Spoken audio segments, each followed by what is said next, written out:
서울 중심지가 아닌 약간 벗어난 외곽지대 같은데 외제차가 있다라고 하는 건 그만큼 사람 눈에 많이 띄지 않아요. 그렇기 때문에 차량이 잘 안 팔릴 확률이 아무래도 훨씬 높다라고 보시면 돼요. 그러다 보면 지금처럼 어쩔 수 없이 자금적인 약간 압박이나 한계를 느껴서 그냥 던지는 경우가 생기기도 하죠. 아, 선생님, 울지 마세요. 그렇다고 사나이가 눈물을 보이면 되겠습니까?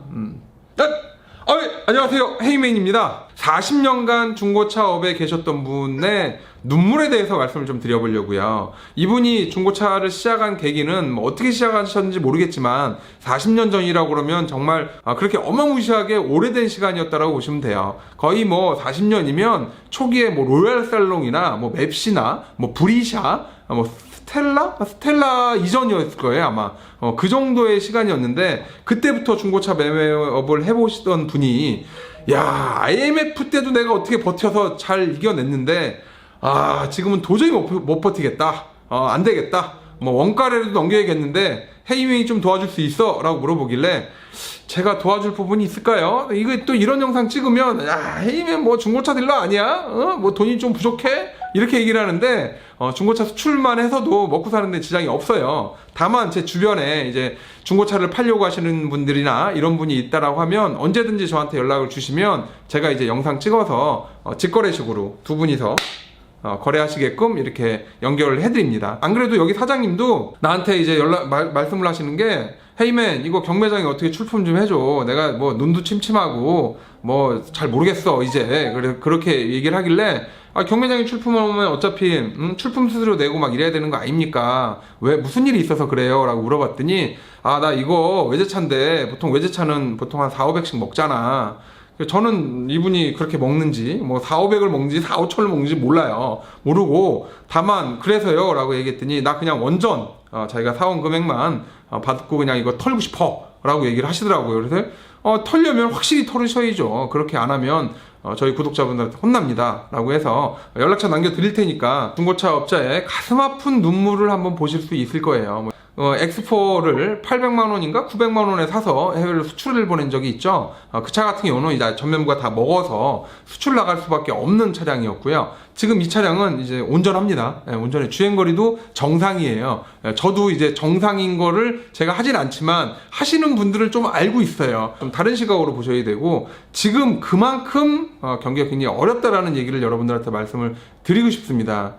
물론 이게 이제 두 가지 측면이 있어요. 빨리 끝나면 누군가한테는 기회가 될 거고, 오래 간다라고 하면 이거는 조금 골 때리는 상황이죠. 보통의 경우 지금처럼 이런 시기가 왔다고 해서 차량을 확 원가에 던지거나 싸게 팔진 않아요. 근데 이런 분이 있다라는 건 이건 좀 달리 보셔야 되는데, 이런 분들은 이미 97년에 IMF를 겪었어요. 그때 뭐 자살을 하느니 마느니 막 난리가 났었죠. 그리고 또한 2008년도에 리만 사태도 겪었습니다. 이러면서 중고차가 어떤 메커니즘으로 돌아가는 걸 알기 때문에, 혹시나 그 있잖아요, 뭐 소뚜껑 보고 놀라면 무슨 자라를 보고 놀란다, 이런 것처럼 이런 마음에 미리미리 좀 대비를 하고, 나 마진 안 남아도 좋다라고 해서 판매를 하고 싶다라고 얘기를 하시네요. 저희 사무실 1층에 BMW X4, X드라이브 20 스포츠, M 스포츠 차량입니다. 이게 이름이 상당히 길어요. 이 녀석은 수출을 하려고 이렇게 딱 봤더니 주행거리가 3만밖에 안 되는 거예요. 거기다가 또 연식도 2017년식이야.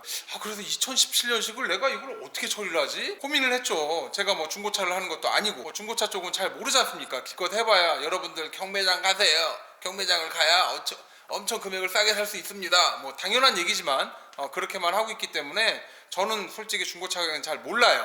수출 가격으로 치면 얘는 아마 한 800에서 1000만 원 정도 사야 되는 거고, 뭐 사고 무관, 주행거리 무관, 심지어는 사고가 나 있는 상태도 이 금액이면 제가 가져갈 수 있는 금액인데, 이걸 와서 봤더니 2017년식이고 주행거리도 3만이고 무사고에 차도 똘똘하고 깨끗해요. 돌아버리겠어. 돈이 안 돌아, 돈이. 조금 있는 친구들이 이런 차량을 좀 사줘야 되는데, 지금처럼 외제차 같은 경우는 보통 이제 빵을 좀 크게 보고 간다라고 얘기를 하죠. 빵빵 얘기하는데, 이 빵은 뭐냐면 마진을 얘기하는 겁니다. 보통 이런 차량들은 마진이 한 500씩 남아야 되는 차량이고, 실제로 이 차 제가 가격은 정확히 모르는데 자기가 사온 원가 금액으로 정리를 하겠다라고 그렇게 얘기를 하시더라고요. 제가 이제 다른 영상, 항상 있는 영상처럼 저는 이제 판매자와 구매자를 다이렉트로 두 분을 연결을 해드려요. 뭐 전화번호 밑에 적어줄 테니까 두 분이 알아서 통화하시고, 맞으면은 뭐 서로 거래를 하시는 거고, 안 맞으면은 안 사시면 되는 거고, 더 이상 바라는 것도 없어요. 제가 중고차 업자도 아니고 남의 차를 팔아주고 뭐 돈을 남기는 뭐 그런 일을 하는 것도 아니고, 물론 중고차 수출이 요즘 조금 어려워서 제가 힘들긴 하지만 그래도 중고차 수출이 훨씬 더 짭짤하고 훨씬 더 재밌습니다. 저번 영상에서 말씀드린 것처럼 IMF 때보다 더 차를 싸게 살 수 있다라고 말씀드렸죠. 이제 그런 시기가 오고 있습니다. 경매장에도 중고차 매매상의 물건들이 나오기 시작을 하고 있고, 지금 이 차를 가지고 계신 딜러분 역시도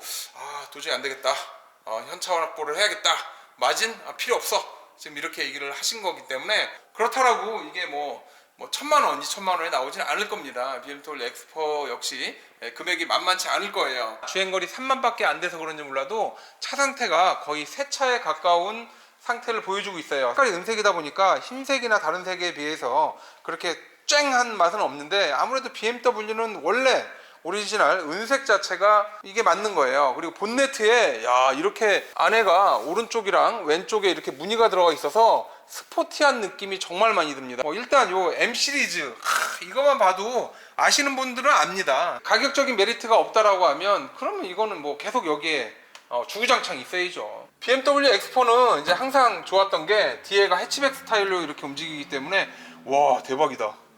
이거 마음에 드네. 이거 완소 아이템이에요. 이 루이비통 같아. BMW의 루이비통의 디자인을 접목한 엠보싱이 들어가 있네요. 야, 이거 하나로 이렇게 품격이 살아날지는 몰랐는데, 이 차가 품격이 살아납니다. 이건 정말 괜찮네요. 이거 제조사가 어디죠? 이거 같은 경우는 저희 헤이맨 채널에서 공동 구매를 해도 좋을 정도로 차량이 확실히 틀려 보여요. 이게 일반적인 차 느낌이 안 나네요. 되게 이쁘다 이건. 정말 이뻐요. 그러니까 아무래도 해치백 스타일이다 보니까 이 위에를 이렇게 열어주면 좀 더 많은 용량이 트렁크에 들어갈 수 있죠. 다만 아쉬운 점은 요 BMW X4가 사이즈가 그렇게 크지 않다라는 거예요. 지금 보니까 산타페 정도 사이즈의 트렁크를 보여주고 있네요. 위로 좀 더 올라갔으면 좋긴 한데, 얘가 아무래도 해치백이다 보니까 위로는 많이 못 올라가게 돼 있어요. 이 BMW 휠이 엄청 비싼 거 아시죠? 지금처럼 휠기스 이런 부분, 이거 어떻게 해야 될까요? 침을 바를 수도 없고, 이건 휠 복원을 하시면 되고요. 일반적으로 외제차 휠이 아닌 것들은 3만원, 5만원 정도고요. 외제차 휠은 금액을 꽤 달라고 하는데, 그래도 휠 복원을 하면 깨끗하게 떨어질 것 같아요.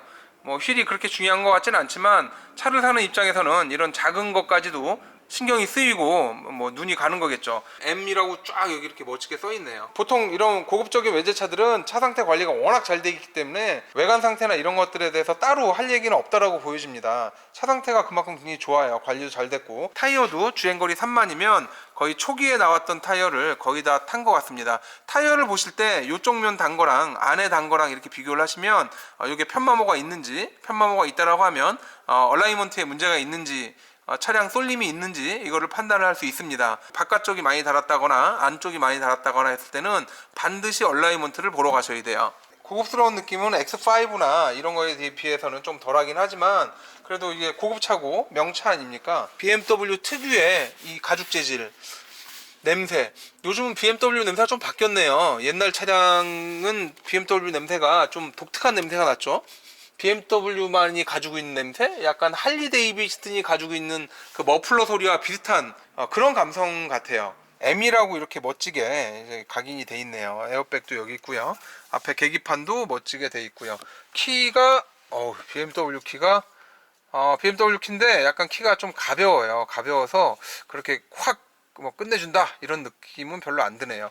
아날로그 계기판이에요. 이때 당시까지만 해도 디지털 계기판은 안 나왔던 것 같아요. 실제로 안에 내비게이션은 사이즈가 약간 찌부되어 있는 느낌이네요. 약간 이렇게 팍 커졌으면 좋겠어요. 디자인 자체는 굉장히 이쁜데 이게 이렇게 너무 길게 나오고 내비게이션이 생각보다 약간 작아요. X4 차량에 대해서 관심을 가지고 있는 분들은 이미 거의 다 아실 거예요. 웬만한 버튼들 이런 기능들은 다 아실 것 같고, BMW 하면 다른 거 없죠. 이 변속 레버가 이렇게 다 멋있게 돼 있습니다. 멋있어요. 이게 어라운드 뷰는 없네요. X4다 보니까 어라운드 뷰는 없습니다. 오토홀드 기능도 들어있고요. 경사로 내리막 경사로 장치도 있고 아주 기본적인 장치들만 거의 다 있다라고 보시면 돼요. 여기는 알루미늄 소재로 했는데 하이그로시보다는 알루미늄 소재로 한 게 훨씬 더 이쁘네요. 보니까 이 부분 상당히 괜찮은데. 대시보드에 보면 여긴 공간이 엄청 작아요. 조수석은 이 정도면 그렇게 크진 않아요. 크진 않고 이 차량은 사이즈가 산타페 정도 사이즈예요. 산타페 정도 사이즈인데 산타페보다 약간 작은 느낌이 들어요. 가죽이나 이런 상태는 거의 새 거에 가깝고요. 가죽 시트는 고급지진 않다. 가죽 시트는 그렇게 고급지진 않아요. 하지만 그 BMW 특유의 그런 가죽의 단단함과 약간 그런 그런 스멜도 약간 느껴지고요. 이런 부분은 이 부분은 플라스틱으로 되어 있는데 이 부분은 조금 아쉽네요. 플라스틱으로 되어 있는 게. 천장의 썬루프는 이게 왜 여기까지밖에 안 열리는 걸까요? 조금 더 열려야 될 것 같은데 천장을 많이 뚫어줬어야 될 것 같은데 생각보다 굉장히 넓게 크게 웅장하게 많이 열리진 않네요. 썬루프 작동 상태도 역시 괜찮고요. 주행거리 3만 킬로인 차량을 엔진 테스트 한다는 것 자체가 솔직히 말도 안 되는 거긴 해요. 일반적으로 벤츠나 BMW 같은 경우는 엔진 수명이 심지어는 100만 얘기가 있을 정도로 엔진이 굉장히 튼튼하고 내구성이 이미 검증된 차량이라고 보시면 됩니다. 100만은 조금 그래도 한 50만까지는 그냥 무난하게 탈 수 있는 차량이라고 보시면 돼요. 물론 이런 차량을 타시려면 차에 대해서 조금 아시는 게 아무래도 훨씬 더 도움이 됩니다. BMW X4를 처음에 딱 봤을 때는 야, 차가 너무 작은데? 괜찮겠어? 이런 느낌이 들어요. 그런데 뒷좌석을 이렇게 쫙 들어가 보면 나름대로 뒷좌석이 그렇게 좁진 않아요. 생각보다 굉장히 넓다라는 느낌이 많이 들고요. 안전을 강조해서 그런지 몰라도 이 C필러 쪽 두께가 어마어마하게 두껍습니다. 어마어마하게 두껍고요. 이 디자인 자체가 참 특이해요. 최근에 이 폐렴 여파로 인해서 수출업체도 굉장히 힘들거든요. 근데 하지만 이제 중고차 하시는 분들 역시도 굉장히 힘들고요. 또 힘들어지고 있는 상황이에요. 이런 상황에서 누구보다 빠르게 현명하게 대처하는 것도 제가 보기엔 굉장히 괜찮은 것 같습니다. 자기가 딱 봐서 아니다 싶으면 그냥 던지는 게 맞는 것 같기도 해요. 지금 같은 시기에 굳이 이렇게 거액의 돈을 차에 묻어두는 것보다는 회전율이 좀 더 빠른 차량을 선택을 해서 구입하시는 게 낫다라고 생각을 합니다. 이 차 같은 경우는 굳이 경매장을 가지 않아도 경매장 낙찰가에 가까운 금액을 보여준다고 보시면 됩니다. 왜 그러냐면 이 차를 바로 경매장에 넣어서 출품을 하려고 한 거를 제가 가능하면 영상 하나 찍어서 혹시라도 직거래로 할 수 있는 분이 있다라고 하면 연결을 해줘보자. 과연 왜 이 차가 좋은지에 대해서 살짝 말씀을 해드렸는데 트윈 파워 터보 BMW 탁 이렇게 돼 있잖아요. 이걸 보시라는 얘기가 아닙니다. BMW는 뭘 보셔야 되냐면 이런 애들도 고급차들은 거의 다 들어가 있어요. 스트럿바처럼 돼 있고 이쪽에 이제 지지 판넬에 메인 프레임에 보면 저 앞에 충격을 흡수하는 장치가 있습니다. 이제 국산차는 거의 없는데 BMW나 외제 차량들은 저 앞쪽에 한 번 더 충격을 잡아주는 게 있어요. 이런 점이 이제 얘네들이 신경을 많이 썼다고 그러는 겁니다. 보통 충격을 가하면 이 상태에서 찌그러들고 마는데 얘 같은 경우는 충격을 가하면 미끄러지면서 비껴나가죠. 이제 충격을 회피할 수 있는 기술이 BMW에는 들어있다고 보시면 돼요. 근데 왜 우리 그 소렌토나 산타페는 이렇게 안 만들지?